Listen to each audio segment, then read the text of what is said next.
हुआ, शरीर छूटा और अमर लोक चला गया। उसकी आत्मा अमर लोक में निवास की, वहां फिर अमृत पान किया। आत्मा का भोजन वस्तुतः अमृत है।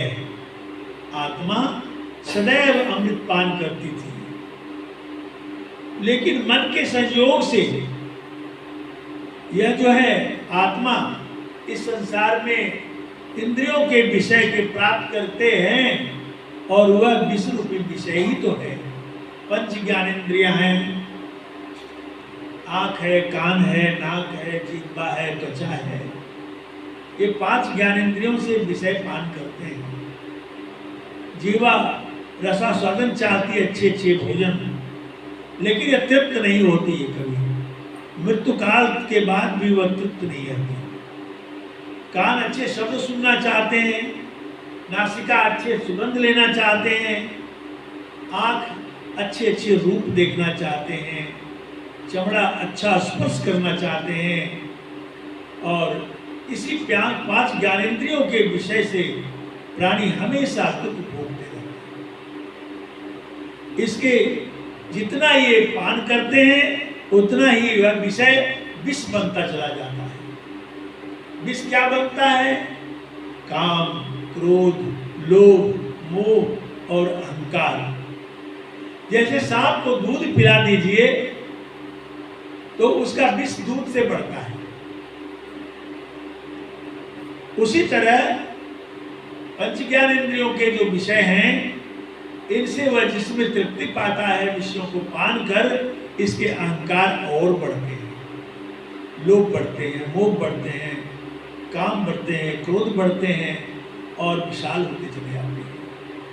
इसलिए साधु संतों का भोजन राजस्व भोजन नहीं है, सतोगुणी भोजन है।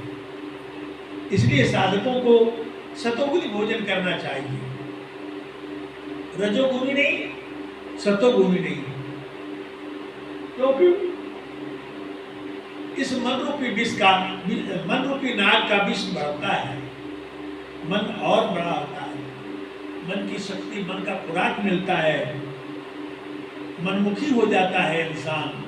मन इसे हमेशा दर्द करता है और कभी चैन से जीने नहीं देता है। प्राणी सोचता है कि मैं सुख भोग रहा हूं, आप क्या सुख भोगेंगे? आप तो डायलमा में हैं, आप तो धोखे में हैं, आप कोई सुख नहीं भोगते। लोग कहते हैं मैं प्रकृति का भोगता हूं, मैं प्रकृति को भोगता हूं। आज तक प्राणी प्रकृति को भोग नहीं पाया। प्रकृति ने आत्मा को भोगा, जीवात्मा को भोगा प्रकृति ने, और उससे विषाद से, दुख से पीड़ित होकर के आत्मा व्यतीत होकर के रही। सद्गुरु कहते हैं कि भाई जगो, उठो और खुद को पहचानो। खुद को पहचान कर तुम्हारे ही अंदर वह सर्वव्यापी सत्ता परमेश्वर जिसे कहते हैं, परमात्मा जिसे कहते हैं, वह व्यापक है। आत्माओं के अंतर्हित से लेके बाहर तक सर्वत्र व्यापक। लेकिन उसे उस परमानंद को पाने के लिए स्वयं में डूबना पड़ता है, अपने में। आप जब अपने में डूबेंगे तभी आपको जो वास्तविकता है, जो मनुष्य जीवन की सफलता जिसमें है, वह प्राप्त होगी। मनुष्य होने का अभिप्राय ही है कि अध्यात्म की पराकाष्ठा पर पहुंच जाना, आत्मस्वरूप में स्थित हो जाना, त्रैताप दुख से निवृत्ति पा लेना, परम आनंद की अनुभूति कर लेना, परम पिता परमेश्वर की प्राप्ति कर लेना। ये कार्य मनुष्य के जीवन में सर्वप्रधान है और किसी जोनियों में नहीं है। किसी जोनी के प्राणी इसके लिए नहीं है, देवता भी नहीं है। यक्ष, नाग, गंधर्व, किन्नर, देव कोई नहीं है। उन सबको नसीब कहाँ कि वह परमात्मा की प्राप्ति करे। परमात्मा की प्राप्ति करने के लिए तो मनुष्य है। सब में, शास्त्रों में सारी बातें लिखी है। ये कई बार आप सुनने को मिला होगा आपको, बड़े भाग्य मानुष तन पावा, सुर दुर्लभ सदग्रंथ गावा। बड़े भाग्य से मनुष्य तक मिला है। जो सुर माने क्या होता है? देवता। देवों को यह नसीब नहीं है, दुर्लभ है। सुर दुर्लभ सदग्रंथ गावा। सारे सदग्रंथ यही गा रहे हैं कि देवताओं को भी यह प्राप्त नहीं है जो मनुष्य को प्राप्त है। मनुष्य देवताओं की सीढ़ी से ऊपर है और तब ऊपर है जब खुद को पहचानने की दिशा में यात्रा करें, अंतर्मुखी हो जाए, तब यह देवताओं से श्रेष्ठ है।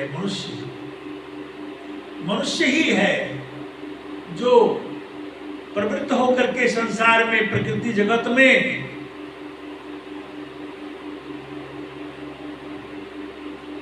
भोजन बिगाड़ लेते हैं, आहार विहार सब बिगाड़ लेते हैं और जानवरों से सीखकर जानवरों का भोजन करते हैं, जिससे वह मनुष्य होते हुए भी वह जानवर ही हो जाते हैं। उसका खान पान बिगड़ जाता है। लेकिन जो साधक हो जाते हैं, संत सद्गुरु के ज्ञान को समझते हैं, सुनते हैं और अपना आत्म कल्याण की दिशा में वह यात्रा शुरू कर देते हैं, वह देवताओं से भी श्रेष्ठ है।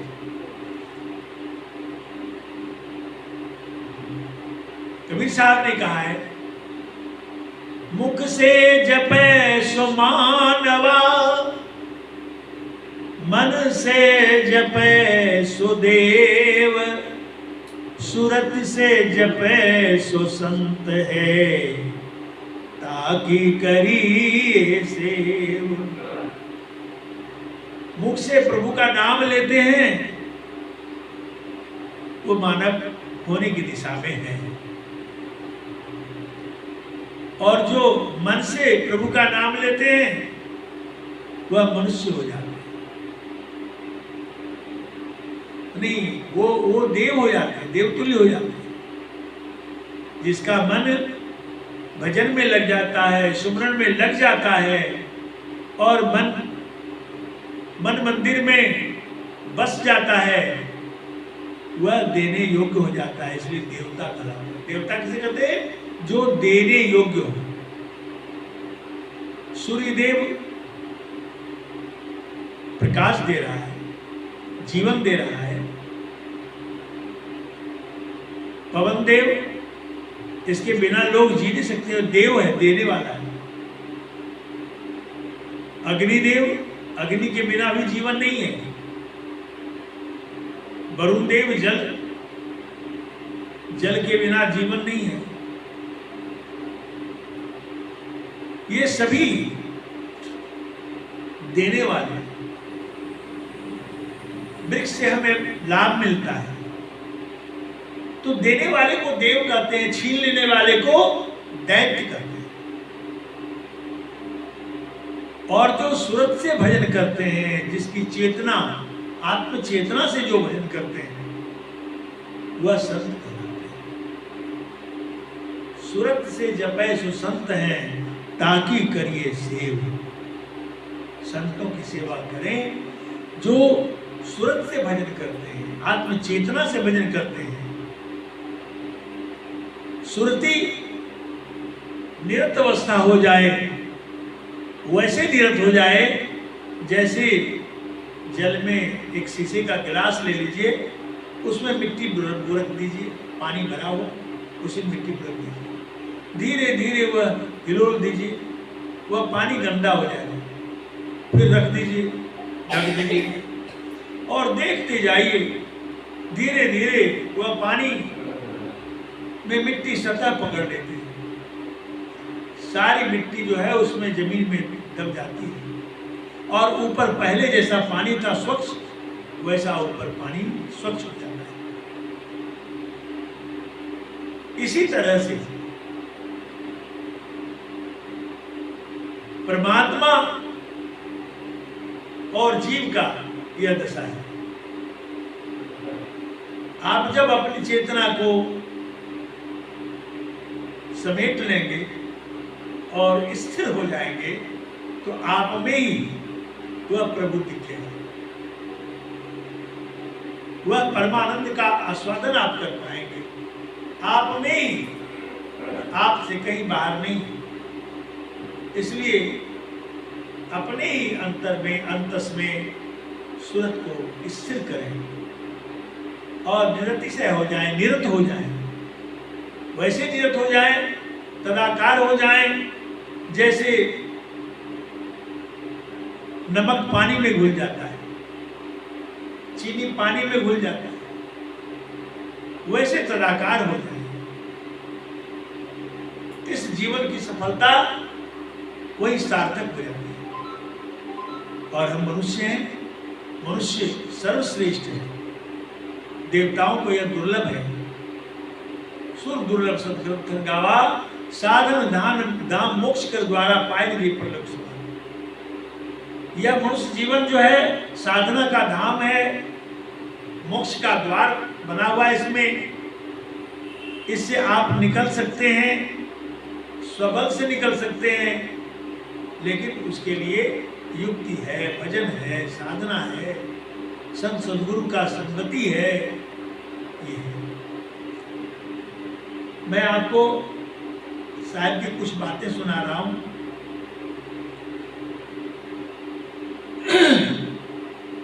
विदेशी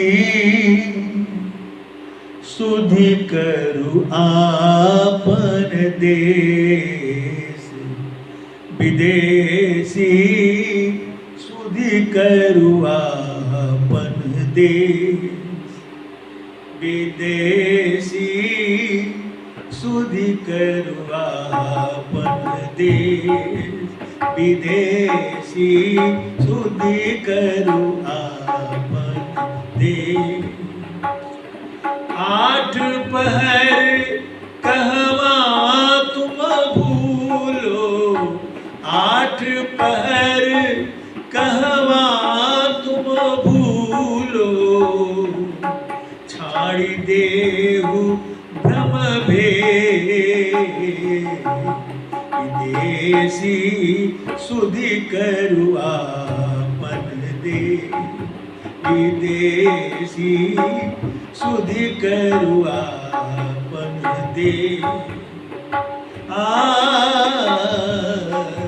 आठ पहर कहमा तुम भूलो, आठ पहर कहवा तुम भूलो, छाड़ी देहु भ्रम भेद, विदेशी सुधि करु आपन देश, विदेशी सुधि करु आपन।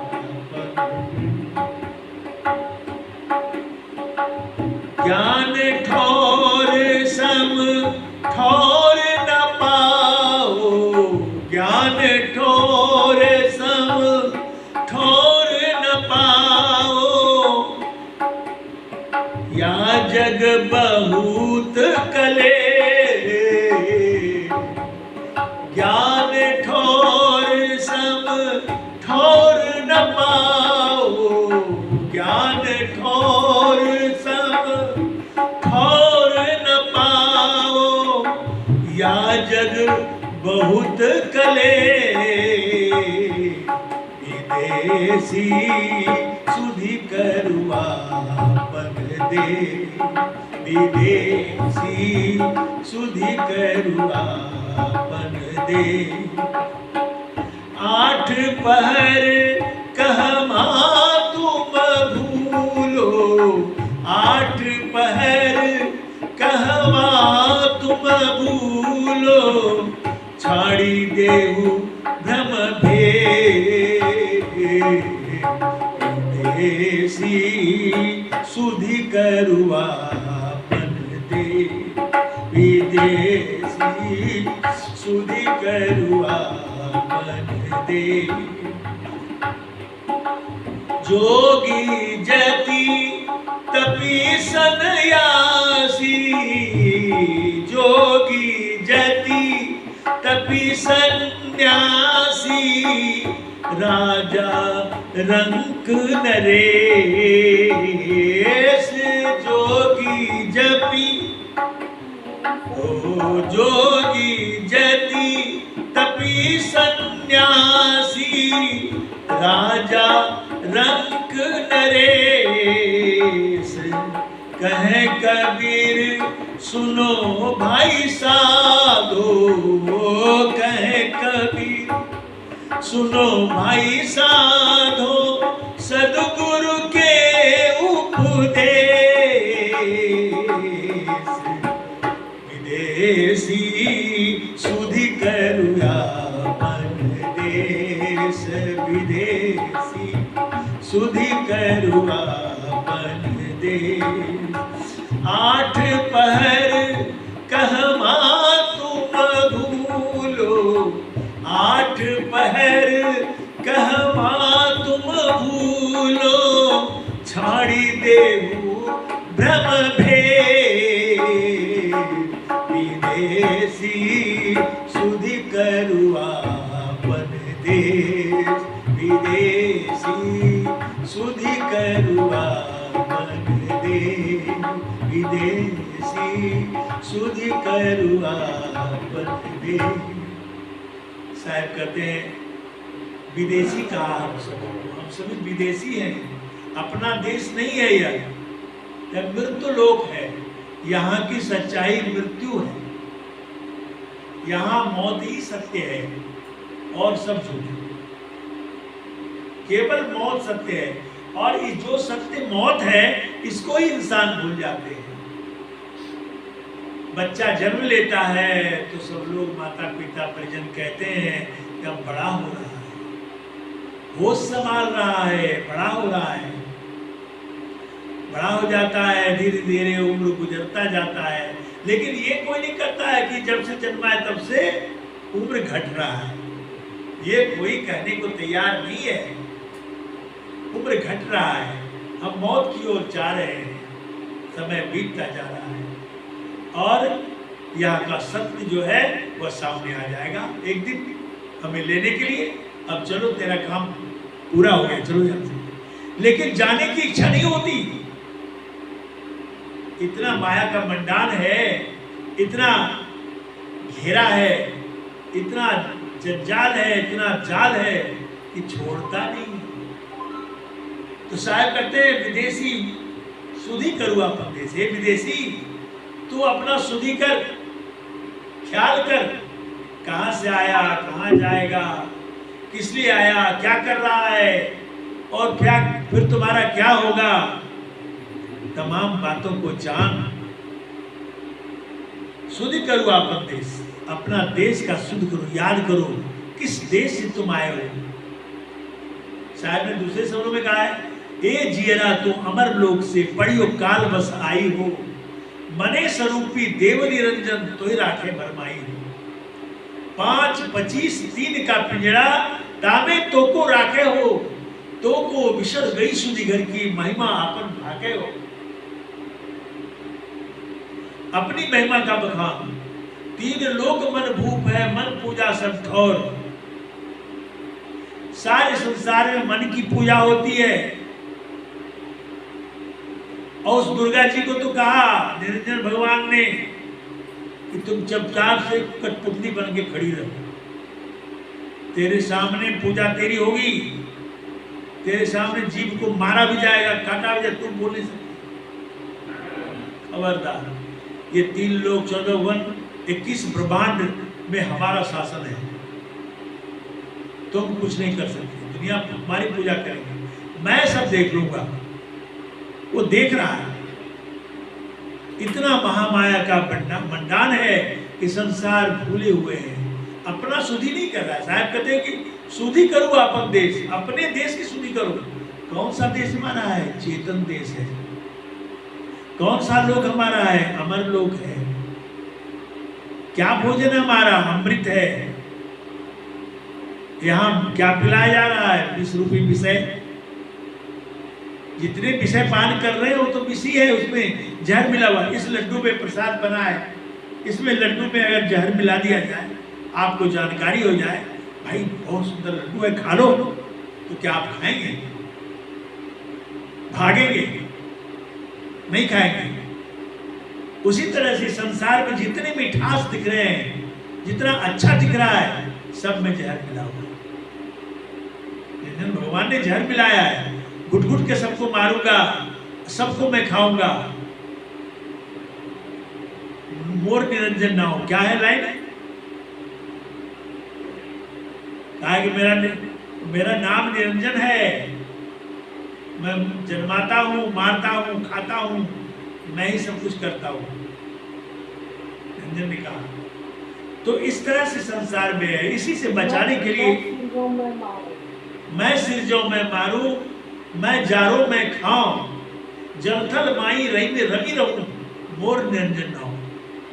मोर निरंजन नाम, मेरा नाम निरंजन है। मैं ही सबका अधिष्ठाता हूं। यही बात कहा देवी को। कहा कि तुम चुपचाप से, तेरी पूजा होती रहेगी, तो अपना मस्ती ले, तुझे कुछ बोलना करना कुछ नहीं है। अरे ब्रह्मा जी को श्राप देती थी ना आदिशक्ति ने। आदिशक्ति ने ब्रह्मा जी को श्राप दे दिया। क्यों? उसे गायत्री को भेजा था भाई को जगा के लाने के लिए। उसके साथ निषेध शुरू कर लिया और कहा कि मैंने पिता का खोज में गया था, निरंजन की खोज में, निरंजन नहीं मिला तो झूठ बोला। तो आदिशक्ति ने श्राप दे दिया उसको। तो निरंजन बहुत जोर क्रोधित हुए। कहा तुम श्राप देने वाला कौन हो? मेरा यह संसार है, मैं सिरजा हूं, मैं मारता हूं, मैं खाता हूं, मैं सब कुछ करता हूं, मैं जलथल में रमा हुआ है, सब में नहीं हूं। तुम कुछ नहीं बोल सकती। तो साइलेंट हो गई। उसके बाद वो कुछ नहीं बोली। ब्रह्मा को श्राप दिया, जाओ ब्रह्मा तुम्हारा कुल मिथ्या पड़े, कह दिया। झूठ बोला उसने। पिता का दर्शन कर लिया, पिता का दर्शन नहीं किया, गवाही लाया था गायत्री को, सावित्री को। आजा तू कैद की फूल हो जा, ऐसे खिचड़े में फाड़ दूं, तेरी उपेक्षा होगी। गौ को भी गवाही लाया था। गौ को कहा तुमने कामधेनु को, जाओ कलयुग में तुम बिस्तर खाओगे, तेरा महत्व घट जाएगा, तुम्हें काट के तो खा जाएंगे। खा रहे हैं आज खाते, हत्या हो रही है। तो कहने का अभिप्राय यह है कि ये संसार में उदाहरण सब पड़े हुए हैं, गौर से देखता कौन है। मूल रूप से साहब करते हैं शुद्धि करो अपन देश। अपना देश तुम्हारा चेतन देश है, ये जड़ देश नहीं है, मृत्यु लोक नहीं है तुम्हारा, अमर लोक सतलोक है। 8 पर का वहां तुम भूलो, छाड़ देव ब्रह्मेश। 8 पर, 4 पर का दिन, 4 पर का रात। 8 पर कहाँ भूल रहे हो? तुम्हारे लिए एक भी समय नहीं है भजन करने के लिए, ध्यान करने के लिए, अपने आप में लौट जाने के लिए समय नहीं है। केवल बिगड़े पड़े हो, बाहर का प्रदर्शन कर रहे हो। बाहर क्या मिलेगा? वही कहते हैं ब्रह्मेश, भ्रम का भेष धारण क्यों कर लिए हो? ज्ञान ठौर सम ठौर न पाओ, या जग बहुत कलेश। भाई इस संसार में, इस जगत में बहुत कलेश है। कलेश मतलब दुख है। प्राणी को क्षण भर के सुख मिलता है थोड़ी सा, फिर दुख का पहाड़ टूट जाता है। थोड़े दिनों के लिए सुख महसूस होता है, फिर दुख का पहाड़ टूटता है। ये दुख सुख तो आना जाना है। इसलिए कहा साहब ने, या जग बहुत कलेश, इस संसार में बहुत कलेश है, दुख है, इसलिए संसार से निवृत्त हो जाओ। निवृत्त दो मार्ग हैं, एक प्रवृत्त मार्ग, एक निवृत्त मार्ग। प्रवृत्ति मार्ग मतलब यहाँ रहने की तैयारी, यहाँ के पूजा पाठ आओ हवा में जीवन जीने की तैयारी, बाहरी बाह्य पूजा, बाह्य षोडशोपचार जो होता है। और दूसरा होता है निवृत्त मार्ग, लौट चलना। हमारी सारी शक्तियां इंद्रियों से बाहर हो रही है, हम अपने सारी इंद्रियों की शक्ति को समेट कर अपने आत्मभूमि पर स्थिर हो जाएं, अपने स्वरूप में स्थित हो जाएं, और तब वहां भजन मिलेगा सदगुरु से, तब आपको परख होगा कि सत्य क्या है। तो कहते हैं जोगी जपी जति तपी सन्यासी राजा रंक नरेश, कहे कबीर सुनो भाई साधो सदगुरु के उपदेश। सब पुकारे, हे जोगी, एक जति, ये तपसी तपस्या करने वालों, ये सन्यासी धारण करने वाले भेष को, राजा को कह रहे हैं, रंग को कह रहे हैं, नरेश को कह रहे हैं, सब कह रहे हैं। इस यह परवाना, यह संदेशा दे रहा हूं, इसे समझो और अपनी चेतना को समेटकर अंतर्मुख कर लो। जैसे कछुई दुश्मन के आहट को होते ही अपने गर्दन पैर सबको समेट कर ढाल में रख देती है, वैसे अपने आप को समेट करो और समेट करके जहां गुरु ने लक्ष्य दिया है उस लक्ष्य का भेदन करो, उस लक्ष्य में अपने आप को स्थिर कर दो। देखो तेरा कलेवर बदल जाता है, तेरा जीवन का हर रूप बदल जाता है और तुम अपने आप में आनंदित मस्त हो जाते हो। यही साहब का संदेश है। तो एक समझ और सुना देते हैं। माल जिन्होंने जमा किया, माल जिन्होंने जमा किया, सौदा पर हारे जाते हैं। माल जिन्होंने जमा किया, सौदा पर हारे जाते हैं। माल जिन्होंने जमा किया, ऊंचा नीचा महल बनाया, जा बैठे चौबारे हैं। ऊंचा नीचा महल बनाया, जा बैठे चौबारे हैं। सुबह तलक तो जागे रहना, सुबह तलक तो जागे रहना। शाम पुकारे जाते हैं, शाम पुकारे जाते हैं। माल जिन्होंने जमा किया, सौदा पर हारे जाते हैं। माल जिन्होंने जमा किया, जग के रास्ते मत चल प्यारे, जग के रास्ते मत चल प्यारे।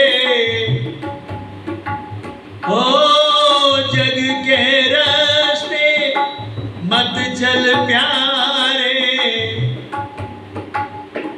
ठगया पार घनेरे हैं।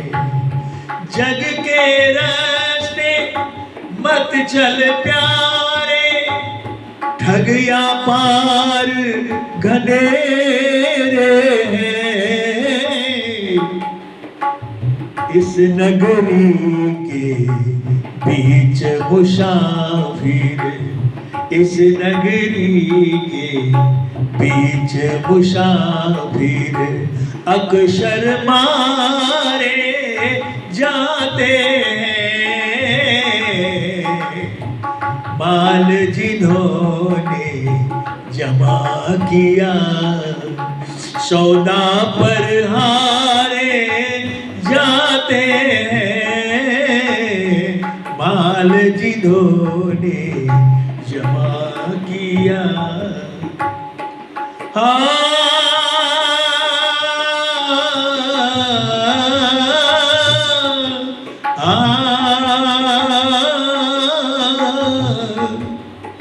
भाई बंधुओं कुटुंब कबीला, भाई बंधु और कुटुंब कबीला सब ठग ठग के खाते हैं। भाई बंधु और कुटुंब कबीला सब ठग ठग कर खाते हैं। आया जब जब दिया नगाड़ा, आया जब जब दिया नगाड़ा, साफ अलग हो जाते हैं। माल जिन्होंने जमा किया सौदा पर हारे जाते हैं। माल जिन्होंने जमा किया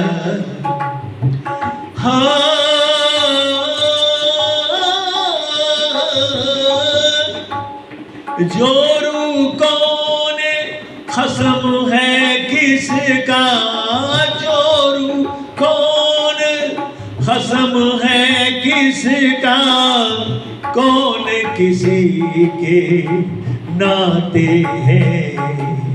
जोरू कौन खसम है किसका, कौन किसी के नाते हैं। कहे कबीर जो बंदगी गाफिल, कहे कबीर जो बंदगी गाफिल, काल उन्हीं को खाते हैं। ओ काल उन्हीं को खाते हैं। माल जिन्होंने जमा किया सौदा परिहारे जाते हैं। ऊंचा नीचा महल बनाया, जा बैठे चौबारे हैं। सुबह तलक तो जागे रहना, शाम पुकारे जाते हैं। माल जिन्होंने जमा किया।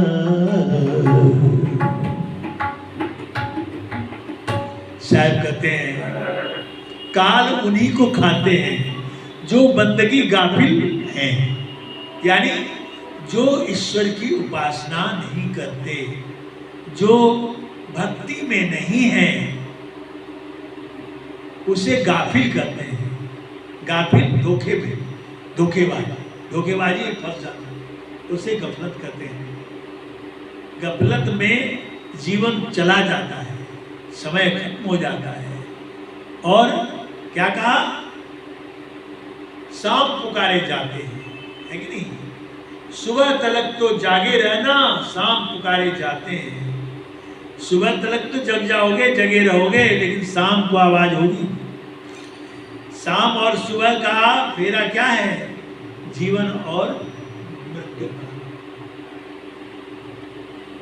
अभी जीवन सवेरा है, भजुबन जीवन नाम सवेरा,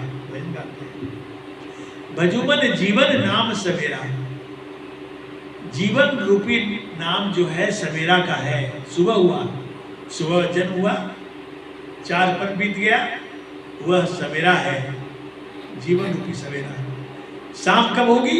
जब मृत्यु का समय आ जाएगा, शाम हो गई, रात्रि आ गई, फिर सुबह हो गई। ये क्रम चलता रहता है। सुबह तलक तो जागे रहना, शाम पुकारे जाते हैं। सुबह तलक तो ही जगना है, कह रहे हैं सुबह तलक ही जगना है, अर्थात जीवन काल में ही जग जाओ। सुबह तलक जगने का मतलब सुबह तलक तो जागे रहना, शाम पुकारे जाते हैं। शाम को पुकारा जाता है, मौत आ जाएगी, आवाज देगी, मौत आवाज देगी। इसलिए सुबह तलक तो जागे रहना, जीवन काल में ही जाग जाओ।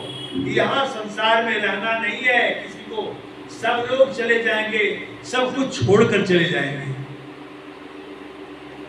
ऊंचा नीचा महल बनाया, जा बैठे चौबारे हैं। बहुत मन में कल्पना होती है, ऐसी बनाओ वैसे बनाओ, ये करूं वो करूं, तोड़ तान करते हैं संसार में। सारी जिंदगी उसी में बिता देते हैं, ग्रस्त कर देते हैं, समय बीत जाता है, लेकिन होश नहीं आता, बेहोश। ऊंचा नीचा महल बनाया, जा बैठे चौबारे में। मकान बना लिया सुंदर, बूढ़ा बूढ़ी कहाँ रहेगा? बंगला में। बूढ़ा बूढ़ी अब बंगला में रहेगा। शाम पुकार जाते हैं, कहते हैं कि जा बैठे चौबारे हैं, सुबह तक तो जागे रहना, शाम पुकारे जाते हैं। जग के रास्ते मत चल प्यारे, ठग या पार घनेरे। जग यानी संसार के रास्ते में मत जा, इस संसार में ठग बहुत है, इतने ठग है कि गिनती पर नहीं आएगा।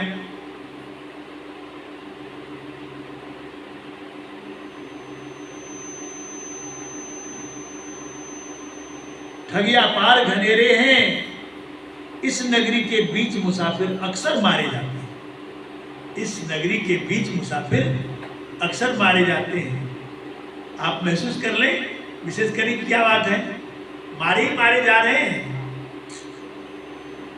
कहते हैं भाई बंधु और कुटुंब कबीला सब ठग ठग के खाते हैं, सब तो एक दूसरे से चुरा रहे हैं।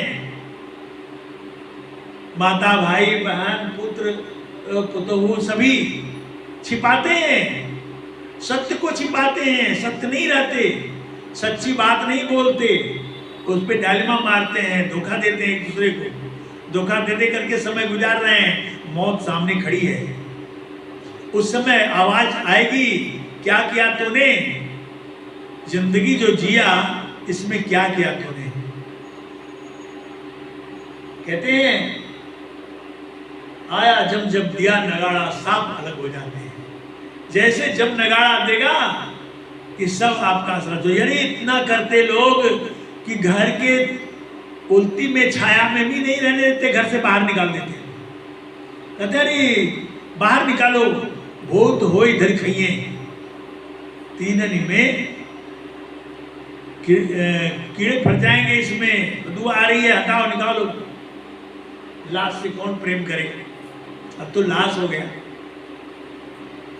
वही कहते भाई बंधु कुटुंब कबीला सब ठग ठग के खाते हैं, आया जब जब दिया नगाड़ा साफ अलग हो जाते हैं।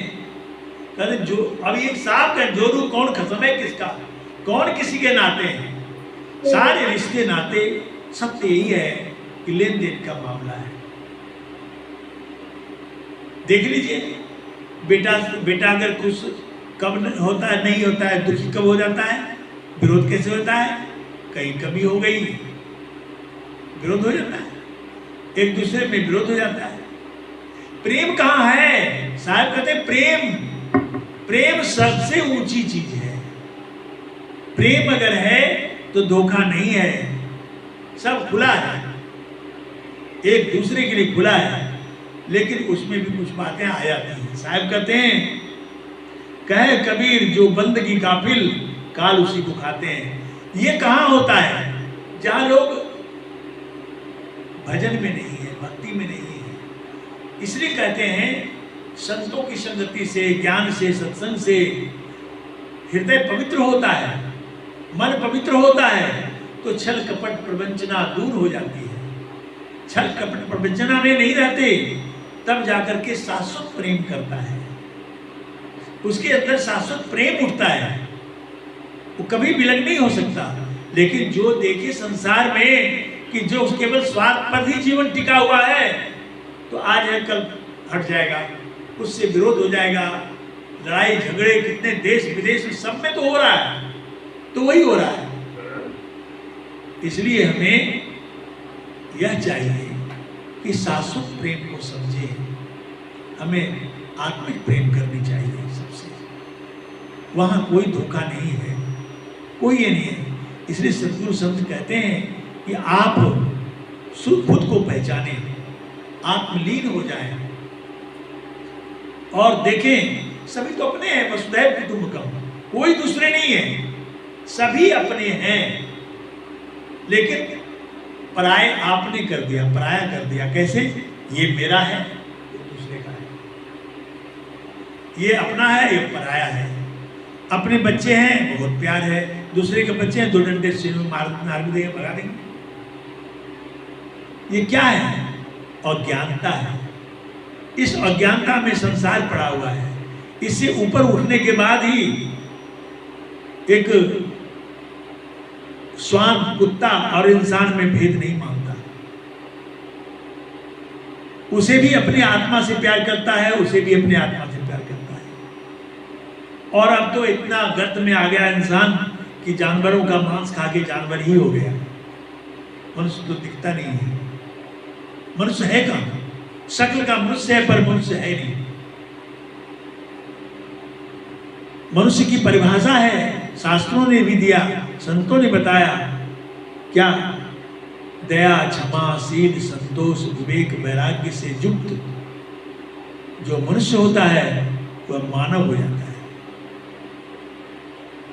तो मनुष्य के शक्ल में मनुष्य नहीं है, शक्ल तो मनुष्य का पाया, फिर उसे दंडित क्या किया जाता है? उसे जानवरों का शरीर मिलता है, लंबा लंबा मुंह होता है, चौड़ा चौड़ा मुंह होता है, और वह जो है उस दशा को पाता है, फिर 84 लाख जन्मों में सड़ता रहता है, फिर मनुष्य जीवन मिलना मुश्किल हो जाता है। तो मनुष्य जीवन पाए तो मनुष्यता की चोटी पर चढ़े और सद्गुरु शरण, संतों के शरण में खूब सत्संग करें, खूब ज्ञान बांचें, ज्ञान प्राप्त करें, संतों की सेवा करें, और उसमें जो ज्ञान फूटे उस ज्ञान को ग्रहण करें, अपने जीवन में उतारें, तब मानव जीवन में कल्याण होगा, मनुष्यता प्राप्त होगी, और मनुष्यता प्राप्त होने के बाद ही वह भजन कर सकता है, प्रभु को प्राप्त कर सकता है। इतना ही करके पानी में विराम लेता हूँ, फिर मुझे जाना है और साहिब बंदगी साहिब।